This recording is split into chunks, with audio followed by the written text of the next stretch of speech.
Good morning, guys, and God bless you. Had to make a quick AutoZone run where I'm out here at my favorite place, Team Orange. I had to buy I came to get a cabin air filter for this vehicle that I'm working on. Obviously, this wasn't part of the package, but you know, we might as well do it right for the customer, and it's an inexpensive cost for you. You know, under $30, you know, you can provide an exceptional service to your customers.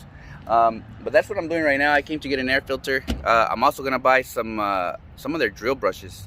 They sell some, I think, for like $10 for a set of 3. So I want to test that out, see how those work.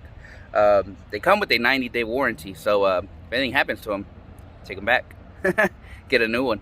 But yeah, let's go back and finish this car. Alright, so for this project, I'm going to replace the cabin air filter, pretty much. So what you do, you've never replaced a cabin air filter, pretty much there's, you're going to remove this little clip out, okay?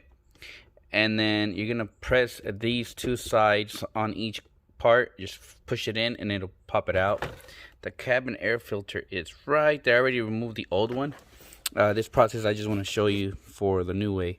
You're gonna make sure that your arrows, your airflow arrows, are down, and then you just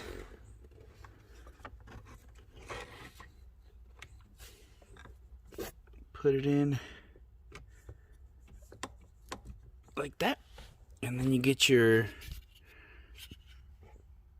like this, and then this one just clip like that, and then bam, and that's it. And then all you do is you're gonna clip this one first, and then you just pop it up.